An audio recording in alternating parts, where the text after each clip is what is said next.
Good evening and welcome to the West Yorkshire Football Show. It is a Talktown special, and Steve's headline tonight is Town lose late at Stevenage as Manning takes first defeat in the league. And Steve, my friend, looks like you've had a haircut. My pal, looking a little bit fresher than you did last week. How are you?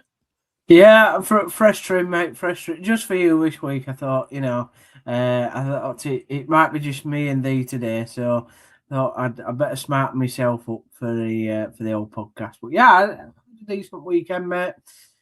Bought a fridge today, so for my new house. So we've been fridge shopping, so that's been exciting. I tell you what, I can't believe the technology in fridges now. You can get it to scan your entire fridge and it will tell you what's in it and what, like, if it's out of date and stuff now. Order off your fridge now. Unbelievable. I ain't got one of them. I'm not posh enough, but anyway, yeah. You had a good weekend. Riveting conversation there, Steve. Really, really happy you've told us about that fridge. Yeah, absolutely. So, mate, no, Steve, I'm only jealous I'm not out buying fridges. Couple of comments in already, so thank you very much for them. Terry at 9:30, looks like you're not very happy with that one. Paul says, evening, guys. And the first one, okay, let's go for it. Evening, lads. Well, I wish Manning had informed us before setting off down to Stevenage yesterday at 6 a.m. that we were going to play for a 0-0 draw. Could have saved myself 100 quid. Okay, so yeah, there is the game to talk about yesterday. Stevenage won, Huddersfield Town 0. Probably not the way we thought things were going to go. This was your lineup. Actually, Steve, do you want to talk about the Doncaster game first? I didn't watch it, Kane, to be honest. I was playing football myself. I just know that I've seen the highlights and I know that we dominated, the majority of the game. They only really had one chance and it was the penalty that they scored. I just wish that me and you would have been on the field to take the penalties at the end because I think we'd have done a better job. Steve, you've not seen me take a penalty, so just be careful what you say, although I probably would have done better than the first four. Joe says he can sleep a lot better tonight knowing that Steve won't be eating out-of-date food. So, Joe, I think he's helped us all get some sleep because what I'm going to be doing when I'm ready to go to sleep is just play the first 2 minutes of this podcast on repeat, and hopefully I'll be done after 3 repeats. Wow. Steve, I've got no one else to pick on tonight. Don't be like that. Even when you have, you pick on me, numpty.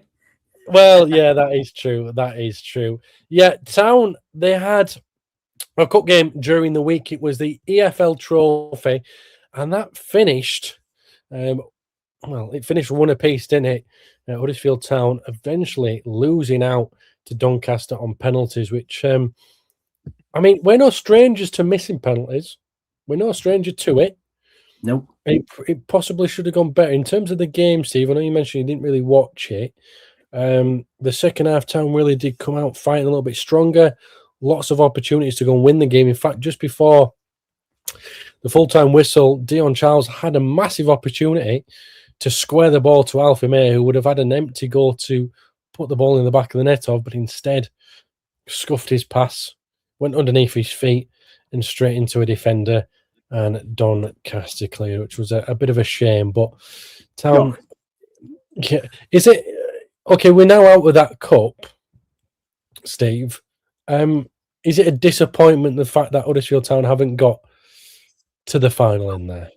I'm devastated that I'm not going to be able to spend £400 on a weekend to Wembley for a cup that I don't care about. I'm devastated. Yeah, no, it's disappointing, isn't it? Because you use the cup to try and get minutes into other lads' legs, such as Wales, who I know, played a big part, and people like that. But it's all about the league, innit? And we need to continue to try and do well in the league to get into the playoffs. So, it was a means to an end, let's put it that way, Kane. And yeah, it's disappointing, but end of the day, it's not the biggest fish to fry, is it? No, it's certainly not. But I think it might have been nice for a Wembley trip for everybody involved to go and win a cup. But Paul said he had the draw and the penalties, but the wrong way around. He also said the worst penalties ever. Remember that playoff final game when Town missed the first 3 penalties and somehow managed to win that one. That was a fantastic day at Wembley against Sheffield United. But Alan Lee's P-roller into Simonson's hands. I mean, yeah. Although it's not going to be happening again. Not in this Cup trophy anyway. Okay, so let's move on to the Stevenage game. Paul says, bad day at the office yesterday. They were non-existent yesterday. So very, very harsh words there from Paul. And we'll find out from Steve if them words are true. And I granted. Nichols started in goal. Wallace, Feeney and Balker was the back three. Mumba on the left. Sorensen on the right. McGuane and Ledson through the middle of the park. Kasumu and Harness just playing off Dion Charles. And bad news for Town fans because early on in that game, Marcus McGuane comes off, which looked like it was going to be another groin injury, Steve. Another groin injury for Marcus McGuane. But in terms of the lineup, what did you make of it? Happy with that? Yeah, it was pretty standard, wasn't it? I didn't think he'd do anything much different. Thought Sorensen deserved to have a start with with how Goots played in the last game.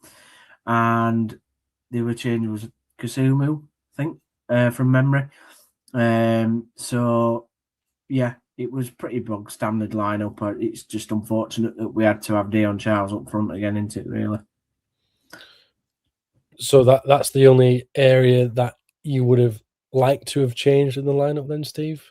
Well, it's not changeable, is it? We don't, apart from Wales on the bench, who's as rusty as anything, we don't really have any options. So thank God when Alfie May comes back and Ryan Hardy's up to scratch.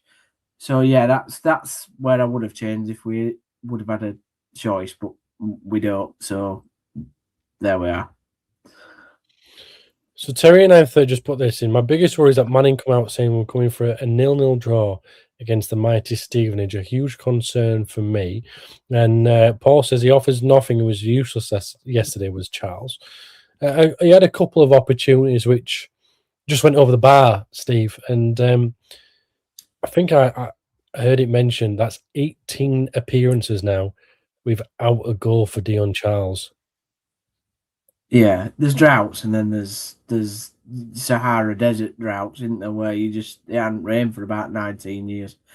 It's disappointing, isn't it? But I'm getting used to the fact that he's just not very good.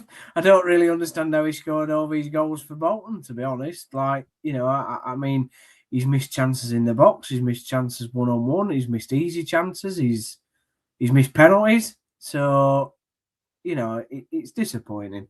I don't really know whether Manning said that he was going for a 0-0 draw. I don't quite get where that's coming from, unless he actually said it and I misheard. But fair enough. So for Dion, then obviously we're talking about this drought. Is there anything that can be said to him? Is there anything that can be done? Do you believe that might just help him? Yeah, the opposition not to have a goalkeeper, to be honest. I think that might be a start. No, I don't really know. I think he's one of them strikers that if he's on a goal-scoring run, he'll be in really good, confident mood, and he probably everything will go in. And he did get a couple of goals, didn't he, earlier this season when I think it was Mansfield, Plymouth, that little run where we thought, hey, Lee Grant's going to, turn it around. But then he's just gone back to being the regular Dion Charles. Like, nobody can say that he don't work hard and he doesn't run and try and get in positions, but he's just quality. The quality of his touch and I was listening to Matt Lennon yesterday while watching the game, and Matt was exactly right when he said when he goes in to try and win the ball, he's more worried about the defender. So he's actively, all his thought processes, I've got to beat him, I've got to outmuscle my defender, and actually not taking care of the ball. So the ball just bounces off him, his touch is awful, and then he's got to either make a tackle with his second touch or we just lose the ball. And that's part of where his quality is just not there. I mean, yesterday he couldn't hold the ball up. He couldn't run in behind because he either didn't do it or he was offside. And when he had a couple of chances, like you said, where he skied it over the bar, really, he should have done better with those chances that he did have. So I don't really know what Liam Manning can say to him, because it's not something I don't think you can coach properly. I mean, you might disagree, but you've either got it or you haven't you? You know, and I don't, like I said, I don't really know why, how he's gone on to score all these goals for Bolton, because we just haven't seen it since he's turned up here. Could it be a case if you've got to play to the strengths of your striker? And, you know, you mentioned maybe about coaching it into him. So could it be a case of that the manager needs to say, look, Dion, you're trying to fight battles that you don't need to fight. Forget trying to wrestle with a defender. Just stand there and try to be big. Let that ball come into your feet, or go over the top. Go chase the ball down the channel. We'll support you, because maybe there was a bit of a lack of a press as well yesterday. Yeah, definitely. Yeah, I mean, and that's something that he does do well. He does press the ball. It's just nobody presses with him. So, you know, I will give him that. And like I say, he does have a lot of energy in there. He gets us sometimes up the pitch when we've been defending from a corner. So he has got plenty of energy to get us up there. But we need more from him. You know, we've talked about Bojan, haven't we, and his deficiencies, but he's actually improved a lot as the season's gone on, and you can tell he's got bigger and stronger before he got injured, and was holding the ball up really well, and starting to, you know, to really prove, I think, a few fans wrong. But Dion's just not been able to do that. Now, there's ways of and means of being a big man up top, or like you said, running in behind. But then when you've got the opportunity, you know, it's about not trying too hard. I think Alfie May does that as well. He tries too hard, and then they just mess up that opportunity, and that then causes us problems, because it means that we've missed chances that really we should have done a lot better with. And that's the frustrating element. Joe said he'd rather have Mo Farah up front. So that's an interesting one. Paul says, I'll be glad when May and Hardy and Bojan is back, but it won't be anywhere near the starting team, I hope. Yeah, potentially it's just a case of having to maybe look at the strengths a little bit more. So you mentioned about that he can work harder with his running and he's pressing well. But if you get the rest of the press up, Dion Charles is going to look a lot better, because he has that support around him, and at times he's doing it on his own. What I want to mention early on, well, certainly in the first half, Lee Nichols made an absolutely wonderful save, Steve. Wonderful save, and it keeps Town in the game. And he does it with his legs, and it's absolutely fantastic. Yeah, it was Phillips who ran through, and really he sort of like ghosted through our defence. Murray Wallace tried to make a tackle on him, got left behind for dust, and then the other lads couldn't get over to cover, runs past them, and what Nichols does really well, and he's excellent at doing this, he keeps himself big for the last second until he makes Phillips make a decision. And actually, Phillips made the wrong decision, because he should have chipped it a little bit, and it might have gone over that trailing leg that Nichols left, but he didn't. And that was because Nichols didn't give him that time to make a decision. It was like he had to make a snap decision, and that's it. It was a really, really excellent save, and it kept us in the game at that point, because Stevenage had just started to get a few chances, hadn't they? Like not really brilliant chances. That was the first big chance, I thought, and yeah, it was excellent. And Paul says he went through as like butter, did Phillips, and it were a case of actually they moved the ball really well onto the left hand side, a nice pick out ball through the middle, and as mentioned, the defense was cut open a little bit. Is that a worry at the moment? Is that a frailty? Is that the amount of games that Town have had where they're just looking at everything? Why is that happening? I think it's a few reasons. I think they're just not confident at their back, and then that gives opposition, when they've got threats like Phillips, the ability to be more confident. As the game goes on, they know that they're going to get a chance or two. As time ticks on, he had the beating of Murray Wallace. I mean, I thought Murray Wallace was the best man on the pitch yesterday in terms of headers. And battling and effort, and always like Murray is. What he isn't though is he isn't fast. I genuinely think me and you could beat Murray Wallace in a race. But see me run. well, no, I can only imagine. But yeah, I think that there's a lack of structure in there. When we've talked about that before, and we saw that actually in the last home game when we talked about the fact that Murray didn't have an option, so he chipped it down the line. Feeney was slow at bringing the ball out, which he was again yesterday.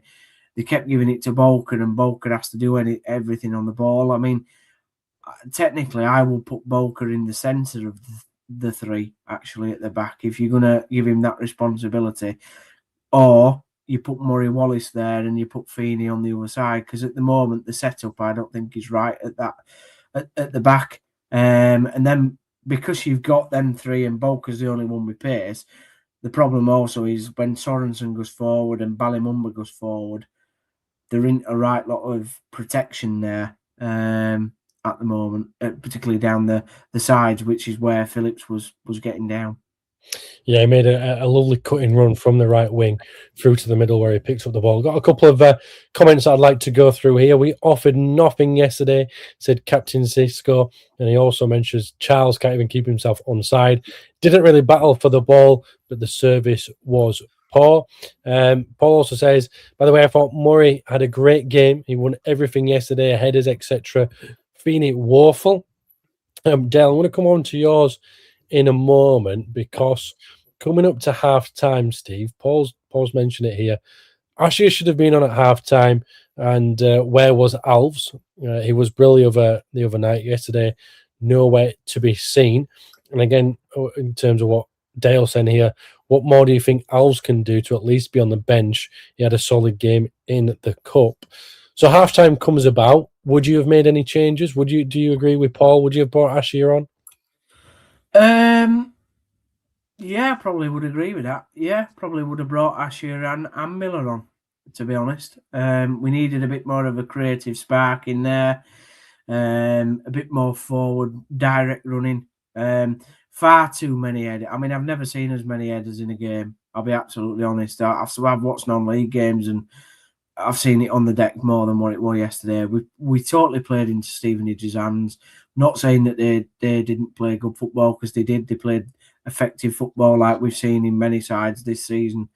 Far too many headers. And we just decided that we were going to do that battle, and we were never going to win that battle. I mean, they've got 6'4" centre-backs, for God's sake. You know, it's just not... I don't know why we decided to go that way, Kane, to be honest, because it seemed like when McGuane went off, we couldn't get anybody in the midfield to get hold of the ball to pass it, to play. I mean, I don't know, you know, what your points are really to discuss, but I do think Humphries is... I don't know what his skill set is in midfield at the moment. I haven't quite worked him out. He's a very vanilla type player. I was trying to think of adjectives, and probably vanilla, or he's a bit of a porridge player, isn't he? You know, in terms of he's not brilliant defensively. You know, he doesn't tackle the best, so he's not like a Kasumu or you know, Ledson. But I wouldn't say he's as effective at attacking as what Castledine was or what Alves is. So I'm not quite sure what he adds in that midfield at the moment. Well, I see him as a box-to-box, actually, but he's just small. I think that's his only downfall in physicality. He's a bit smaller than everyone else. He's tenacious, got that bit of character in there, just needs to find a bite and a bit of physicality, and I would have him as a box-to-box. But again, it's, you know, I think there's a few players at the moment that fit one role, and quite a few of them, you know, with this, in terms of Ballymumba, he's getting played left back, but he's right-footed. Yeah. He's a right back. You play him at right back, but they've already got two right backs, so there's three right backs at the club. One left back who's struggling with fitness. Let the other left back go out on loan, and then we'll be sold. So again, you know, there's lots of things for Liam Manning to look at, but that's not going to be till the summer. You know, like you mentioned there, you got Cameron Humphries, central midfielder. Marcus McGuane, central midfielder. David Kasumu, central midfielder. Brian Ledson, central midfielder. There's four of them there. And some of them are having to play a little bit further out of position than they usually would. But it's just one of the things. I think with injuries as well at the moment, it's doing what Town can. In fairness, there is quite a few. But you can see defined skill sets within some of those centre midfielders, can't you? We've said before, Ledson, Kasumu, the way Kasumu carries the ball, he's not good at passing, but he'll win you the ball, he'll get you up the pitch, he'll be really energetic in there. Ledson, likes to tackle, he's the Johnny Ogg sort of type, supposed to calm everybody down and rev everybody up when they need it. Even Herbie Kane, who we've sent out on loan, he's the type to spread a pass around and really dominate a game. I'm not sure Cam Humphreys. I'm not saying he's a bad player, by the way. I think he's a really good player. I just don't know what he adds in our midfield at the moment. To when he came on for McGuane, McGuane is a very set type player, isn't he? He's gonna, he's got that little jink to get you out of trouble. He's got that ability to pick a pass and keep the team ticking over. I'm not sure what Cam Humphreys' job is at the moment. And yeah, he probably is a box-to-box midfielder, but you need a box-to-box midfielder to dominate a game for me, and I don't know whether he can do that. No, maybe he's just not ready to do that at the moment. Paul, I think he's talking about Ashia here. He showed it when he came on, nearly scored it in his first big attack, as he's brilliant. Hannes lucky not to be sent off. His booking was harsh, but definitely ruled his luck from then on, says Dale. So in terms of the second half, Steve, what would your comments have been at half time? What would you have liked to have seen? I don't think we were physical enough. I wanted to see us get the ball on the deck a bit more. We know we can play football. We've got the people in there that are technically good enough at this level to pick passes out, to try and be creative in there.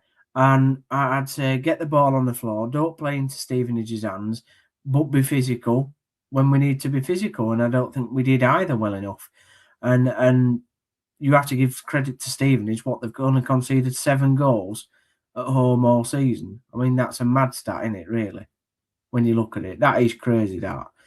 And take your opportunities when you get them. It might only take 1 or 2 opportunities in this half, and you've got to be on the ball, literally, to make sure you get those chances to hit the back of the net, because you aren't going to get 15, 20 shots in this type of game. Yeah, absolutely not. Okay, so then the first change comes. It's where are we now? It's Hannes. The second change. It's Hannes who comes off, Miller comes on. From there, are you expecting to see a bit more go forward? Well, yeah, because I think we've talked on here before about how we all, really like Miller and his drive forward. Didn't really get his position. He seemed to float in the middle. And for me, that's not where he needs to be the most effective. I think when you get him, even in the front three or sort of that forward sort of wing position, he's really effective at. So yeah, it didn't really work as I would have hoped when he came on, but he did add a bit more sort of give and go, did the 1-2s and tried to get down Stevenage a bit more, definitely. Yeah, tried to get something going. And then Ashia comes on, as does Wales. As Paul mentioned, big opportunity. Are we hoping Ashia comes on it and Town get the goal? But it just didn't seem to be like it was ever going to happen. No, I don't think Wales was very effective when he came on. But, he's up against, like I've just said, 6'4" centre-backs. I mean, they played really well at the back, did Stevenage, for me. They were defensively really solid. They had the good you always see on Match at Day or Sky when they talk about, the formation and the way that they're very tight and compact in there. It's very little room to get through the lines or be effective in that sort of area. And Stevenage were really good. They moved up and down the pitch as a unit.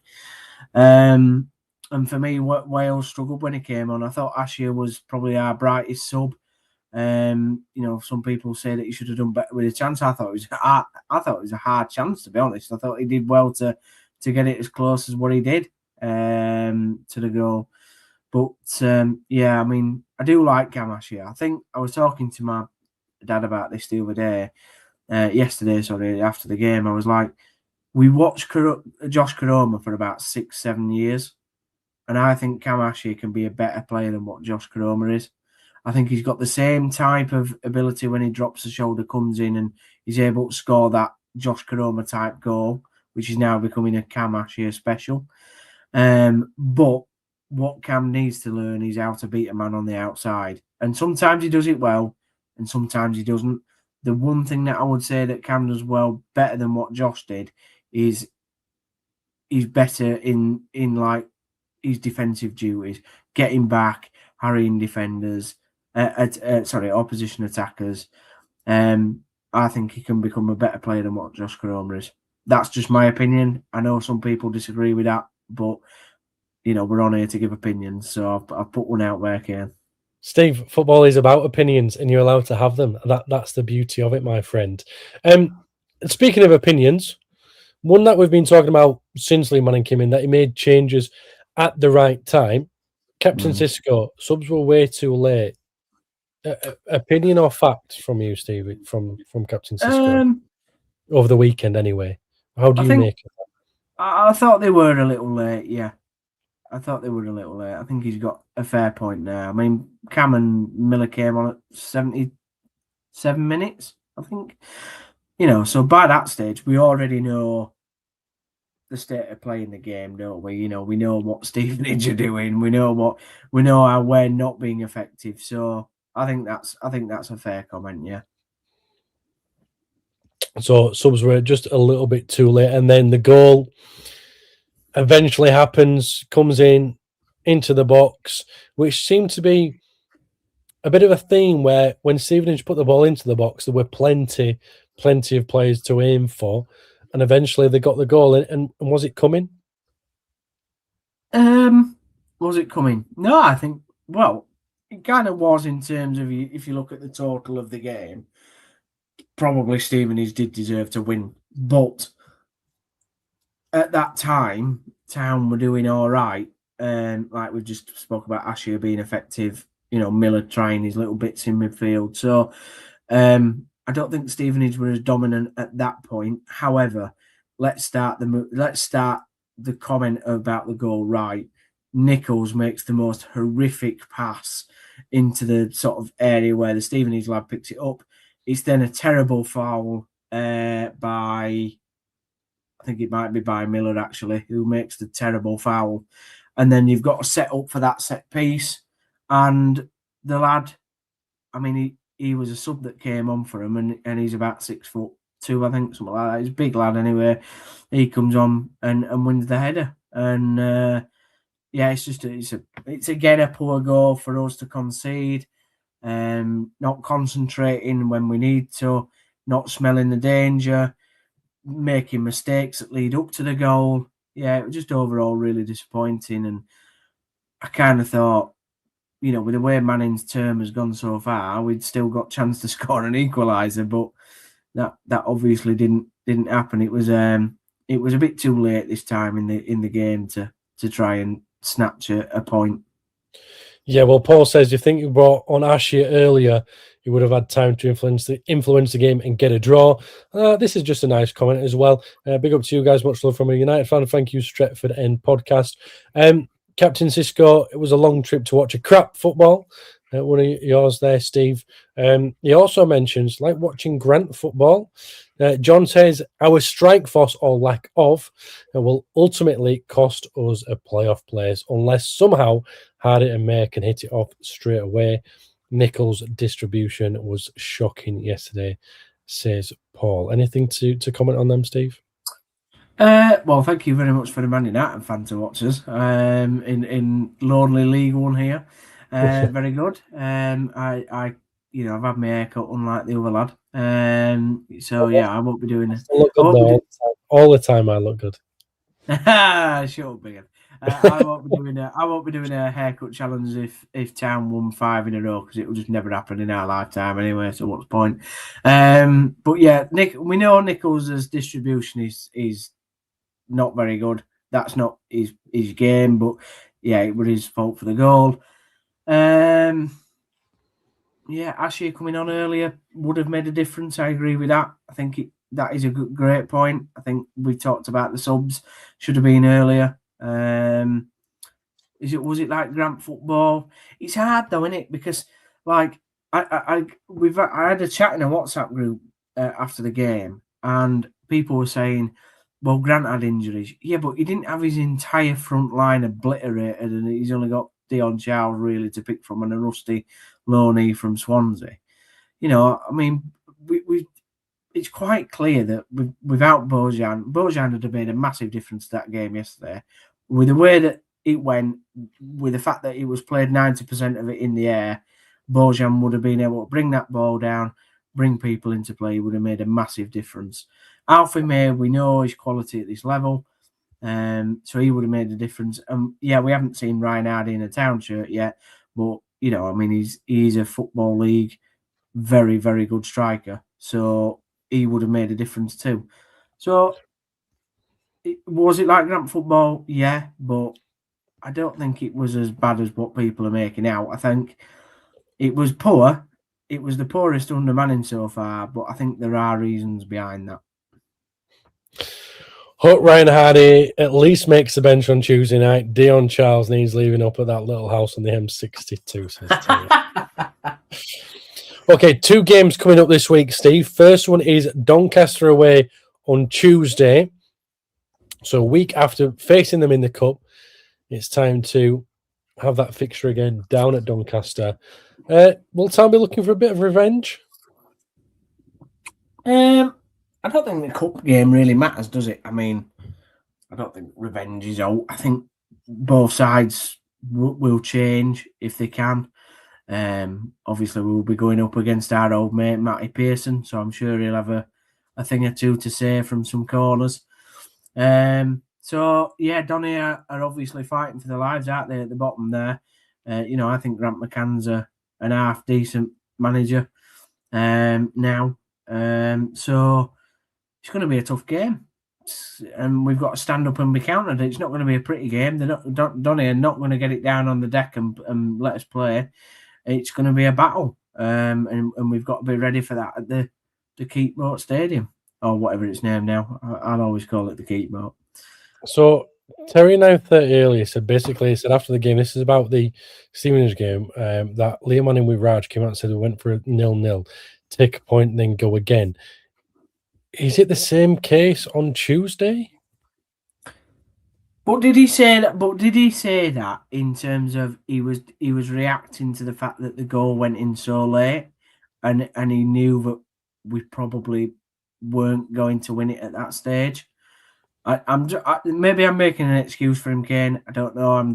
I think sometimes you've got to, you know, Grant went out, and we know he went out to play for just a point. But I don't know whether that is Manning's style necessarily.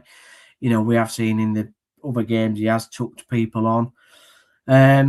No, we need to go beat Donny on Tuesday. You know, if we want to get in the playoffs, we have to go beat Doncaster. I mean, they're not a good side, are they? Let's be honest.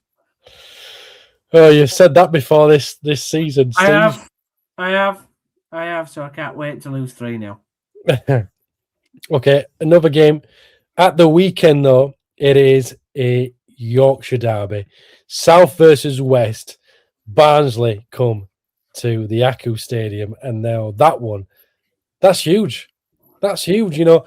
Okay, so Town have had a disappointing game in the Cup, disappointing game this weekend. We don't know what's going to happen Tuesday, but the whatever happens, there's a big chance at home against Barnsley to get them players going again. Yeah, Doncaster is also in South Yorkshire, and it is a Yorkshire derby, just pointing that out. No, you meant it for this weekend, so I was coming up against Barnsley. So I'm just saying. Yeah, but Barnsley just seems bigger, doesn't it? Donny fans will be on it. There's a bit more of a rivalry between Barnsley and Huddersfield than there is Barnsley and Doncaster. Wow. Okay. Yeah, cool. Hi, Doncaster fans, if you're watching this. Give him the hate. I've heard. Give him the hate, not me. Yeah, obviously it's it's a big rivalry, and it's kind of a fun rivalry in a way, because of obviously what happened all them years ago to send Peterborough down, which was magnificent. But yeah, it's a tough test. Obviously, Connor. What's his name?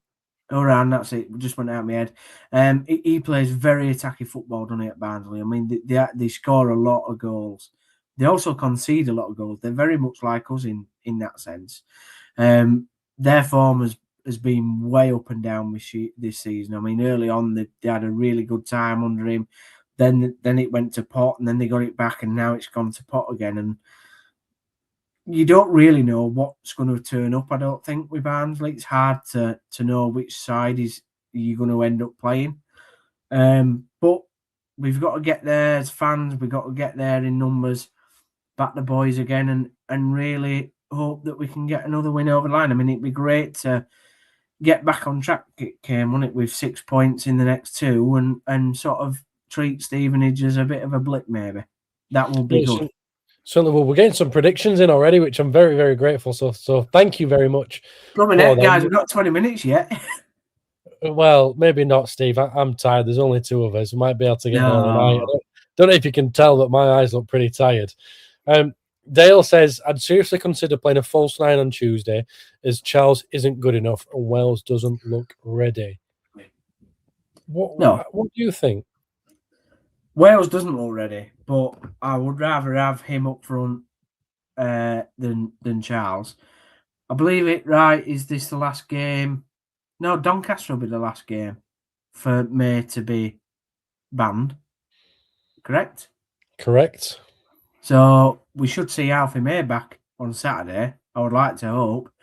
You'd like to hope maybe Ryan Hardy might be ready for Barnsley. I think Donny might be a little bit early. Maybe I don't know, being optimistic there. They kind of said, what, a week, did they? I think in the presser last week. But yeah, let's hope that May definitely should be back. But yeah, against Donny, I can see I'd play Wales up top against Doncaster to start with and have Charles on the bench. I think he's played Charles now twice from the start, and in both games he's not really done much. So I think it's time to give Wales a chance. Paul, I've seen your comment about Barnes. It's also got a prediction in there, so I'm just going to hold it for now. But you also mentioned, says Paul, get Els back in the team as well. Would you keep the same system and formation at the moment, Steve, or would you change it up? Don't forget, look, Town have lost one game. They've lost one game at the lane money. But I'm just asking that question because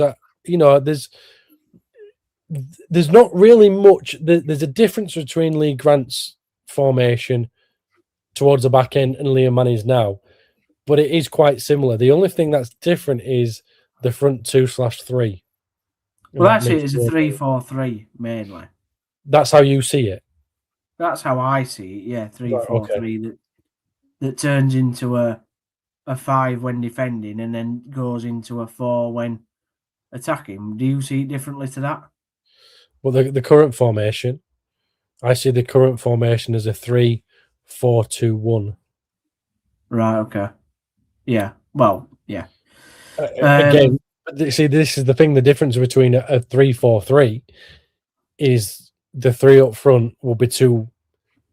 They'll be a lot higher up the field, but at the moment, them two players, which at the weekend was Kasumu and Harness, are playing behind Charles rather than next to Charles.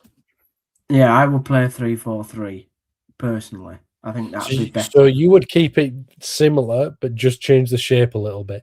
For the press as well. I'd have us higher pressing.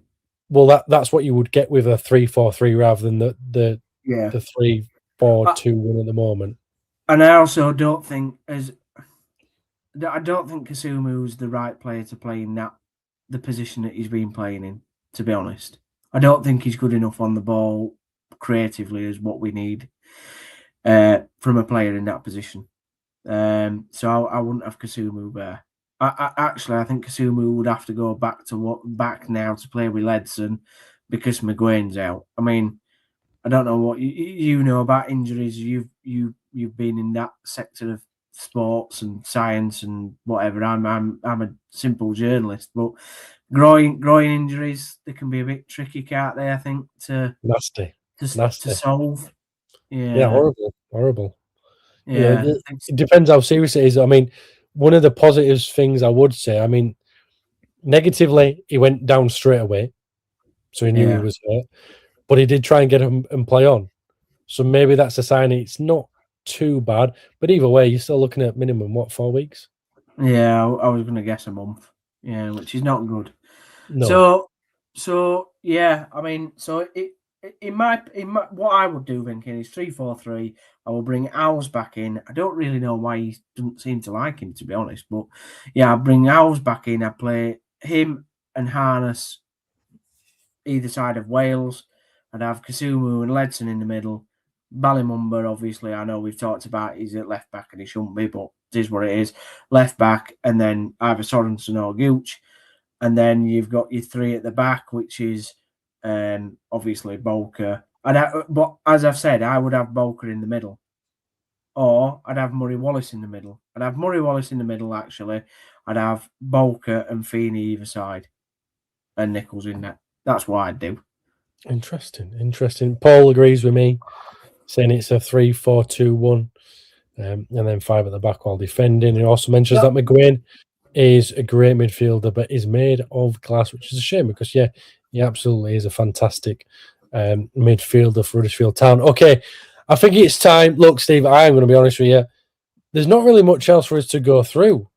We spoke about last 2 games, spoke about the next 2 games. It's time for predictions.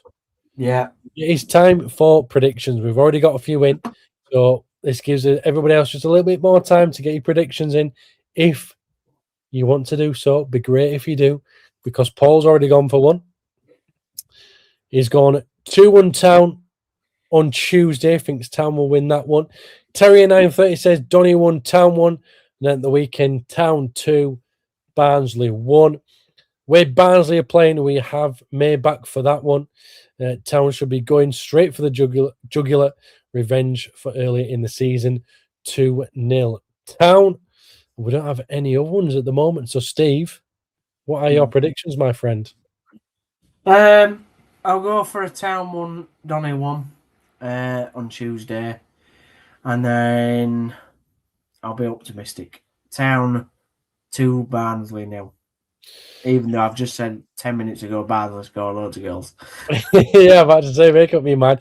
Dale says Donny 0, Town 2, Barnsley, Town 3, Barnsley 1, Stevenage just a blip. That's the kind of positivity, Dale, that I am asking for this Sunday night. And Steve, unless there's anything else, my friend?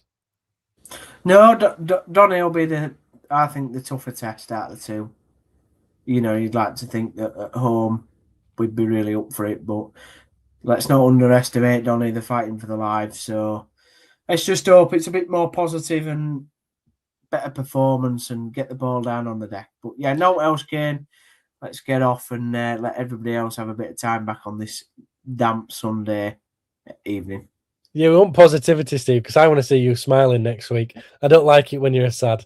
I prefer it when you're happy. I don't think I've been that sad today. I bought a fridge. No, it just looks a little bit down there, but the most of the time, mate, I prefer you to be happy, smiley. You've had a fresh haircut. We've been out fridge shopping. You should be at the top of the world, my friend. That's where I want you to be. And same back at you. I like it when you smile as well. Listen, 3 weeks ago, we were absolutely buzzing on here. Cal had the beer out and the sunglasses on, didn't he? So he did. He certainly did, and hopefully he'll be back next week as well, Oliver. So, without further ado, I've got to say it. Like, share, subscribe as per usual. Thank you very much for tuning in.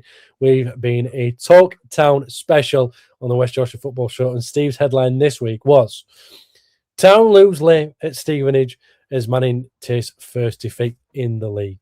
So have a wonderful week, everybody. Thank you very much for tuning in. We'll see you next week at the same time as per usual here on the West Yorkshire Football Show. And until then, we shall